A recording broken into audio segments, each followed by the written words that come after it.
नमस्कार, मैं हूँ सुनील और आप इस समय देखना शुरू कर चुके हैं अपना खास कार्यक्रम खबर बिहार।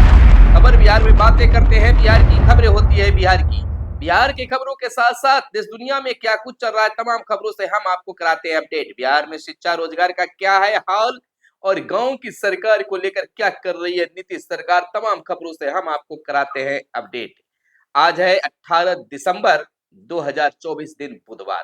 तो आइए जानते हैं 18 दिसंबर की 25 बड़ी खबरों को।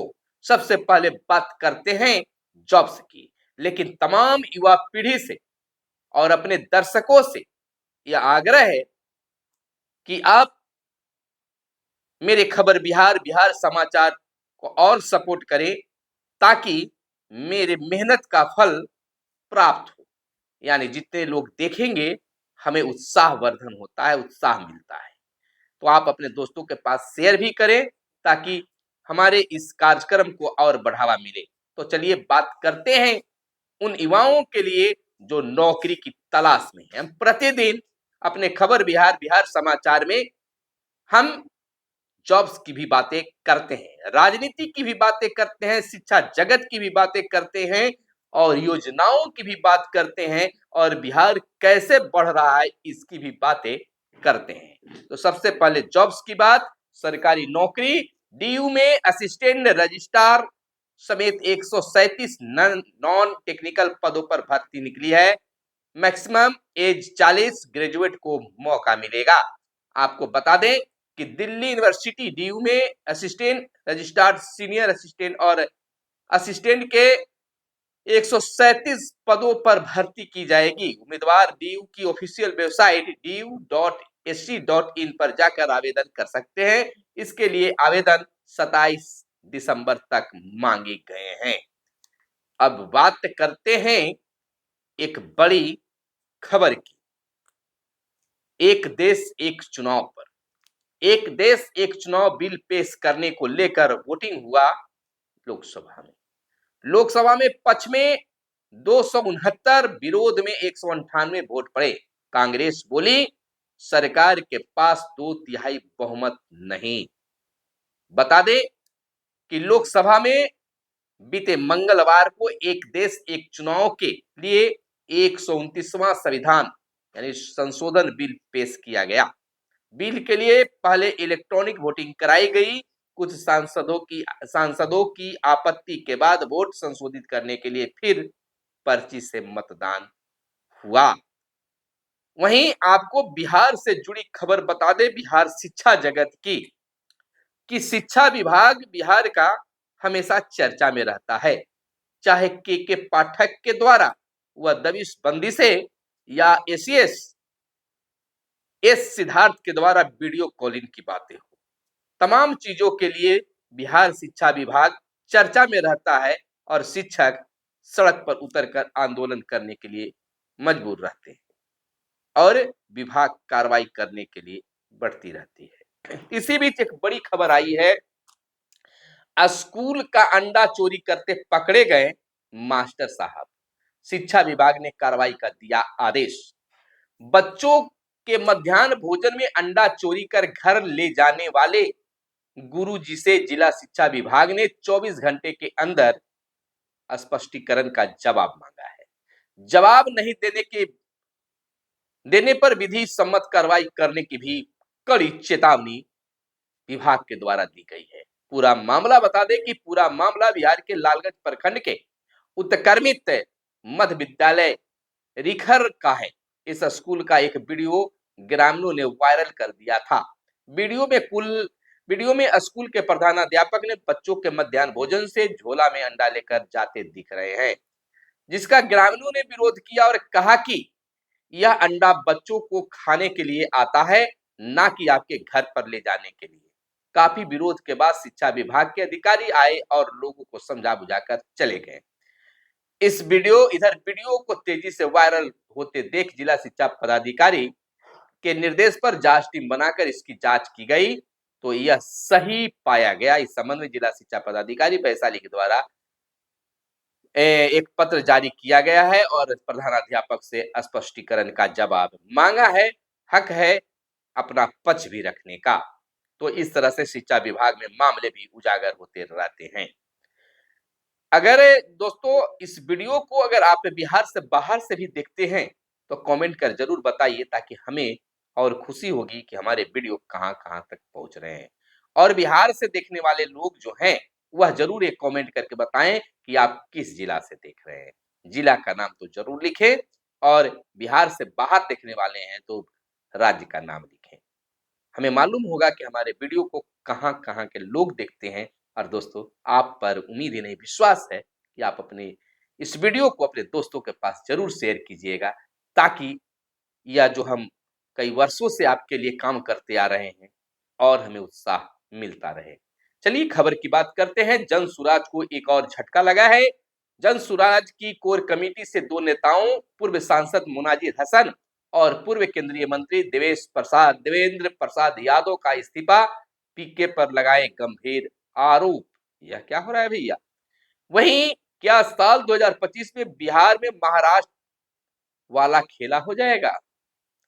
गृह मंत्री अमित शाह ने एजेंडा आज तक के कार्यक्रम में कहा कि मिलकर तय करेंगे कि सीएम कौन होगा। एक तरफ तो कहते हैं कि बिहार के मुख्यमंत्री नीतीश कुमार के ही नेतृत्व में 2025 चुनाव लड़ी जाएगी। वहीं एक टीवी चैनल में इस तरह का बयान देना काफी राजनीतिक तेज कर देती है। बिहार में एक बार फिर से राजनीतिक तेज हो गई है इस मुद्दे को लेकर। इधर छात्रों को नए साल का तोहफा 20% सस्ती हो जाएगी एनसीईआरटी की किताबें। ऐसे भी अब एनसीईआरटी की किताबें फ्लिपकार्ट पर भी उपलब्ध होंगे। इधर 23 दिसंबर से प्रगति यात्रा पर निकलेंगे बिहार के मुख्यमंत्री नीतीश कुमार। पहले चरण में 5 जिलों की करेंगे यात्रा। मुख्यमंत्री नीतीश कुमार की यात्रा से जुड़ी खबर पटना से यह बिल्कुल साफ है कि मुख्यमंत्री नीतीश कुमार 23 दिसंबर से प्रगति यात्रा पर निकलेंगे। पहले चरण में 23 दिसंबर से 28 दिसंबर तक वो बिहार के 5 जिलों की यात्रा करेंगे।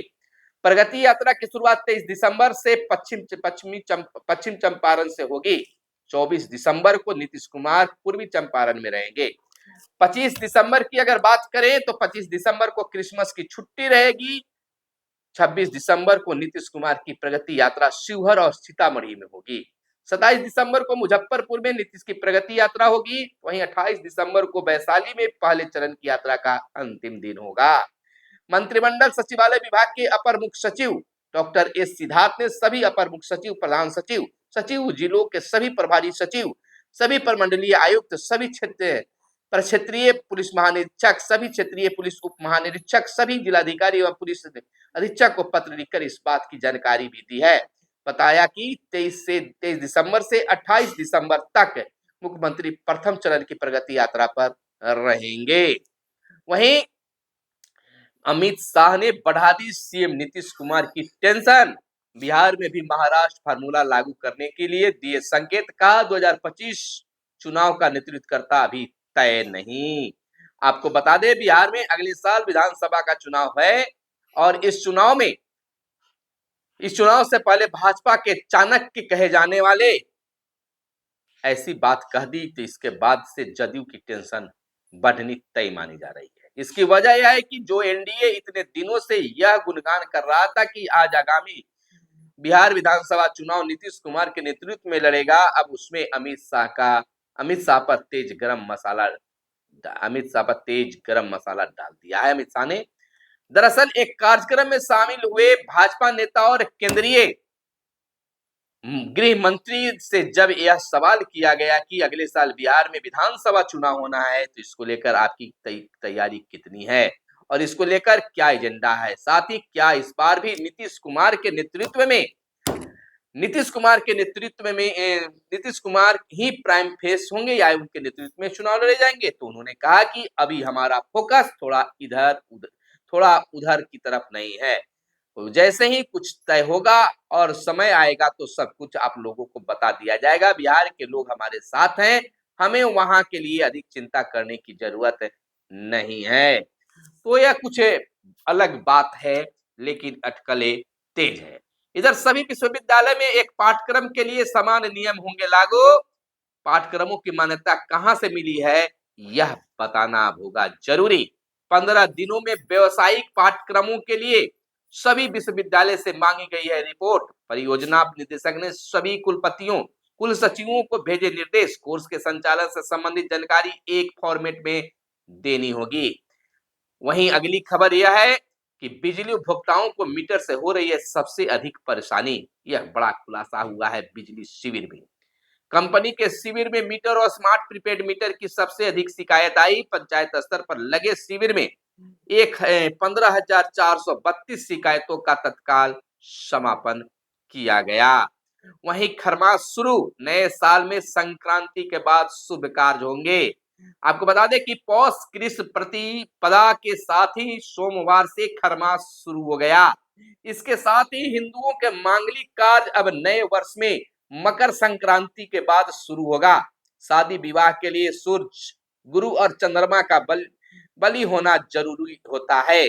खरमास के बाद सूर्य उत्तरायण होने के साथ ही शुभ मांगलिक कार्य शुरू होंगे। सूर्य के धनु राशि में प्रवेश के साथ ही खरमास शुरू होता है।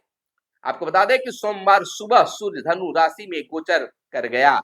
नए वर्ष में 14 जनवरी को सूर्य मकर राशि में प्रवेश करेंगे। इसके साथ ही खरमास समाप्त हो जाएगा। ज्योतिषियों के अनुसार खरमास के दौरान मांगलिक कार्य जिसमें विवाह, गृह प्रवेश, जनेऊ आदि नहीं किया जाता है। इस महीने में पुण्य और शांति प्राप्ति के लिए भगवान विष्णु की पूजा श्रद्धालु करते हैं। खरमास समाप्त होने के बाद 16 जनवरी से 13 मार्च के बीच शादी विवाह के कुल 38 लग्न मुहूर्त बन रहे हैं। कब कब बन रहे हैं इसकी भी चर्चा कर लेते हैं। आपको बताते चले कि बनारस पंचांग के अनुसार लग्न का मुहूर्त जनवरी में 16, 17, 18, 19, 20, 21, 22, 23, 26, 27 को है। फरवरी महीने में 1, 2, 3, 6, 7, 8, 12, 13, 14, 15, 16, 17, 18, 19, 20, 21, 22, 23, 24, 25 को है। और मार्च महीने में 1, 2, 3, 6, 7, 11, 12, 13 को है। वहीं मिथिला पंचांग के अनुसार जनवरी महीने में 16, 19, 20, 23, 24, 29, 30 को है। वही फरवरी में 2, 3, 6, 7, 16, 19, 20, 21, 24, 26 को है। और मार्च महीने में मात्र 4, 2, 3, 6, 7 का शुभ लगन बताई गई है। वहीं प्रस्ताव बिहार के श्रमिकों के बच्चों की छात्रवृत्ति राशि में बढ़ोतरी होगी। श्रम संसाधन मंत्री संतोष कुमार सिंह ने कहा कि श्रमिकों के बच्चों की छात्रवृत्ति राशि में बढ़ोतरी की जाएगी। इसके लिए प्रस्ताव तैयार कर मंत्रिपरिषद में अनुमति प्राप्त की जाएगी। तो बड़ा यह ऐलान है। वहीं 2030 तक सार्वजनिक वाहन, 2040 तक मालवाहक भी बिजली से चलेंगे। तैयारी है। बिहार में पर्यावरण संरक्षण को लेकर बनाई गई है रणनीति। 2030 तक पटना, गया, मुजफ्फरपुर इलेक्ट्रॉनिक मालवाहक चलेंगे। स्कैपिक प्लांट भी लगेंगे। तो बिहार बहुत कुछ बदल रहा है। सभी 137 निबंधन कार्यालय में ई निबंधन सेवा शुरू। जमीन, फ्लैट के निबंधन को लेकर मैरिज रजिस्ट्रेशन आदि की सर्टिफिकेट कॉपी के लिए लोगों को कार्यालय का चक्कर लगाने की अब जरूरत नहीं होगी। वहीं 26 जनवरी को मुख्यमंत्री जारी करेंगे बिहार विजन डॉक्यूमेंट 2047। बिहार के विकास के लिए बनाए जाने वाले इस डॉक्यूमेंट के लिए परामर्श कार्यशाला हुई आयोजित। मिलकर काम करने से होगी बिहार की प्रगति। के पाठक ने कहा है। के पाठक ने कहा कि कार्यक्रम में के पाठक जो है संबोधित करते हुए विभाग महानिदेशक के पाठक ने कहा कि यह कार्यशाला 2047 तक एक समुद्र और विकसित बिहार के निर्माण की दिशा में महत्वपूर्ण कदम है। बिहार की प्रगति तभी संभव है जब सभी विभाग मिलकर सहयोगात्मक रूप से कार्य करें। समान प्रशासन विभाग के प्रधान सचिव डॉक्टर बी राजेंद्र ने कहा कि बिहार 2047 का विजन डॉक्यूमेंट प्रदेश की आकांक्षाओं का मूर्त रूप देगा, विशिष्ट चुनौतियों का समाधान भी प्रस्तुत करेगा। हमारी सामूहिक कोशिश एक ऐसे भविष्य के निर्माण करेगी जो सतत समावेशी और परिवर्तनकारी होगी। वहीं वन नेशन वन कार्ड का लाभ लेने में बिहार सबसे आगे, यानी बिहार अव्वल। बिहार में 3 लाख से अधिक लोग दूसरे राज्य में उठा रहे हैं सरकारी राशन। आपको बता दें one nation one ration card का फायदा उठाने में बिहार देश में पहले स्थान पर है। बिहार के औसतन 3 लाख से अधिक लोग राज्य के बाहर वन नेशन वन कार्ड के जरिए खाद्यान्न उठा रहे हैं। तो यह खास रिपोर्ट हम आपको ने बताया। स्मार्ट मीटर लगाने की गति में बिहार ने सबको पीछे छोड़ दिया है। यह आंकड़ा निकल कर आई है दिल्ली से आधिकारिक आंकड़ों के अनुसार। नवंबर तक देश भर में लगभग 73 लाख स्मार्ट प्रीपेड मीटर लगाए गए हैं, जबकि 11 राज्यों और 2 केंद्र शासित प्रदेशों में एक भी मीटर नहीं लगाया जा सका है। संसद के सदन में सोमवार को साझा किए गए आंकड़ों के अनुसार हम आपको बता रहे हैं। वहीं अगली खबर यह निकलकर सामने आ रही है कि ग्रामीण सड़कों की गुणवत्ता जांचेंगे आईआईटी के विशेषज्ञ। सड़कों की गुणवत्ता और बेहतर करने को लेकर हुआ है खास निर्णय। वहीं आगे की खबर यह है, सरस मेले में ऑनलाइन ऑर्डर भी ले रही हैं जीविका दीदी। महिला सशक्तिकरण, बिहार में जागता जीविका दीदी 4 दिनों में 3 करोड़ से अधिक हुई है। इसमें खरीदारी सरस मेले में सामान बेचने के साथ ऑनलाइन लेन देन भी कर रही हैं जीविका दीदी। गजब गायन के साथ लोक नृत्य का भी आयोजन हो रहा है। बिहार के आकांक्षी जिलों को केंद्र से मिले 165 करोड़ रुपए। भीम सिंह के सवाल पर केंद्र सरकार के मंत्रालय ने दी है खास जानकारी। वहीं बिहार के 10 और जिलों को हवाई सेवा से जोड़ने का करार जल्द। सम्राट चौधरी का यह बड़ा ऐलान। कहा, उड़ान योजना के तहत छोटे विमान की सेवाएं उपलब्ध होगी। उप मुख्यमंत्री सम्राट चौधरी ने कहा कि मुख्यमंत्री नीतीश कुमार के प्रयास से केंद्र सरकार उड़ान 5.2 योजना के तहत बिहार के 10 और जिलों को हवाई मार्ग से जोड़ने के लिए जल्द ही एमओयू को अंतिम रूप देगी। उन्होंने छोटे शहरों को हवाई सेवा से जोड़ने की बड़ी पहल के लिए प्रधानमंत्री नरेंद्र मोदी को धन्यवाद दिया। उप मुख्यमंत्री ने कहा कि इस योजना के तहत बीरपुर, सहरसा, भागलपुर, मुंगेर, मुजफ्फरपुर, वाल्मीकि नगर, मोतिहारी, मधुबनी, छपरा के लिए छोटे विमान की सेवाएं उपलब्ध होगी तो बिहार के लिए बेहतर होगा। इधर राज्य भर के ऑनलाइन परीक्षा केंद्रों की कुंडली खंगाली गई। अब ईओयू 36 अभियुक्त सीएचओ परीक्षा की गड़बड़ी के मामले में गिरफ्तार। तो बिहार में कब तक होगा पेपर लीक। इधर आंगनबाड़ी सेविका सहायिका को लेकर एक बड़ी खबर फिर आज निकल कर आई है। आंगनबाड़ी केंद्रों में कुपोषण के साथ पढ़ाई भी होगी। बच्चे अब आंगनबाड़ी से सीधे प्राथमिक स्कूल में नामांकित होंगे। ड्रॉप आउट रोकने के लिए आईसीडीएस ने तैयार किया है पाठ्यक्रम। 3 वर्ष तक के बच्चों के लिए आधारशिला पाठ्यक्रम। सरकार 12 लाख युवाओं को नौकरी देगी। श्रवण कुमार बोले, कुशल युवा कार्यक्रम का मनाया गया 8वां स्थापना दिवस। यानी सरकार 12 लाख युवाओं को नौकरी देगी। 2025 तक 12 लाख युवाओं को सरकारी नौकरी दिलाने की सरकार की योजना है।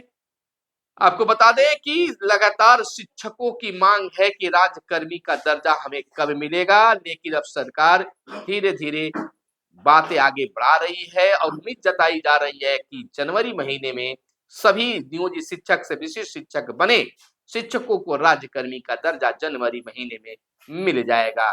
फिर मिलते हैं अगले वीडियो में, तब तक के लिए अब दीजिए इजाजत। कैमरे के पीछे हैं मिस्टर साहिल। धन्यवाद। जय हिंद, जय भारत, वंदे मातरम।